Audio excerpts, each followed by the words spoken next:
Objection objection objection objection milord. Overrule. Govind sir case ಅಂದ್ಮೇಲೆ ನಾನ್ ಬರ್ದಿರ್ತೀನ. ಅದು ಅಲ್ಲದೆ ಇದು ಸಾಮಾನ್ಯವಾದ ಕೇಸ್ ಅಲ್ಲ. ಒಳ್ಳೆ ಇಂಡಿಯಾ ಪಾಕಿಸ್ತಾನ್ ಮ್ಯಾಚ್ ತರ. ನಮ್ಮ ಮುಂದೆ ಇರೋ ಕೇಸು ನೋಡಕ್ ತುಂಬಾ ಸಿಂಪಲ್, ಆದ್ರೆ ಇಲ್ಲೊಂದು ದೊಡ್ಡ ಪ್ರಾಬ್ಲಮ್ ಇದೆ. ಅನಿಲ್ನ ಬ್ಯಾಕ್ಗ್ರೌಂಡ್ ನೋಡಿದ್ರೆ ಅವನೊಬ್ಬ ಸುಸಂಸ್ಕೃತ ಮನೆಯಲ್ಲಿ ಬೆಳೆದ ಒಳ್ಳೆ ಹುಡುಗ. ಇಂಥ ಫೋಕಸ್ಡ್ ಹುಡುಗ ರೇಪ್ ಮಾಡ್ದ, ಕೊಲೆ ಮಾಡ್ದ ಅಂದ್ರೆ ಅದ್ ನಂಬಕ್ಕಾಗುತ್ತಾ? ಸರ್ಕಾರ ನಮ್ದಾದ್ರೆ ಸಿಎಂ ನಮ್ಮೋರಲ್ಲ. ಹೆಣ್ಣಿನ ಮೇಲೆ ನಡೆಯೋ ಅತ್ಯಾಚಾರ ಸುಮಾರು 70%ಗಿಂತ ಹೆಚ್ಚು ಕೇಸಲ್ಲಿ ಹಲ್ಲೆ ಮಾಡಿದವನು ನಶೆಯಲ್ಲಿ ಇರ್ತಾನೆ ಅಂತ ಒಂದು ಸರ್ವೆ ಹೇಳಿದೆ. ಕಾನೂನು ತೀರ್ಪು ಭಾವನೆಗಳಿಂದ ನಡೆಯಲ್ಲ. It runs on facts and proofs. ನಾನು ಎಲ್ರೂ ಸರಿಯಾಗಿ ಜಡ್ಜ್ ಮಾಡಿದ್ದೀನಿ. I can prove it to you any time. ಈಗ ನೋಡು, ಬೆಂಕಿ ಎತ್ತಿದೆ. ಸುಳ್ಳು ಹೇಳಿ ಕೇಸ್ ಗೆದ್ದು ದೊಡ್ಡವ್ರು ಅನ್ಸ್ಕೋತೀರಾ? Shut up. ಕೋರ್ಟಲ್ಲಿ ಕೇಳಿದಕ್ಕೆ ಮಾತ್ರ ಉತ್ತರ ಕೊಡಬೇಕು.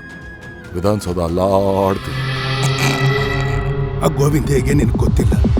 ಕಡ್ಡಿಗೆ ಚಚ್ಚಿದ ರಾಕೆಟ್ ತರ ಅಡ್ಡದಿಟ್ಟಿ ತಿರುಗಿ ಕಡೆಗೆ ನಮ್ಮ ಬುಡಕ್ಕೆ ಬಂದು ಬೆಂಕಿ ಇಟ್ರೆ.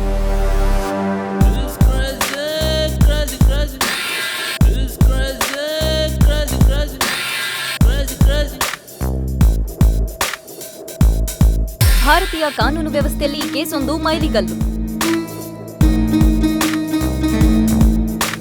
ಹೆಡ್ಡು ನಂದೆ, ಬುಷು ನಂದೆ. ಸ್ಲಾಗ್ ಓವರ್ ಇವಾಗ ಶುರು. ಈಗಿರೋದು ರಿಯಲ್ ಆಟ. ಕೋರ್ಟ್ನಲ್ಲಿ ಇವತ್ತು ಏನಾಯ್ತು? ನಮ್ಮ ಲಾಯರ್ ಕೇಸ್ನ ಸರಿಯಾಗಿ ಹ್ಯಾಂಡಲ್ ಮಾಡ್ತಾ ಇದಾರಾ? I object for this your honour. Overruled. ಅಗ್ನಿ ಗರ್ಭದಲ್ಲಿ ಸತ್ಯ ನಾನು ಕಂಡಿಡ್ದೇ ಹಿಡಿತೀನಿ. ಬರೋಬ್ಬರಿ ಹೇಳಿದ್ರು ಸರ್. ಭಾಳ ಶಾಲಿದ್ದೀನಿ. I'm not guilty. Order.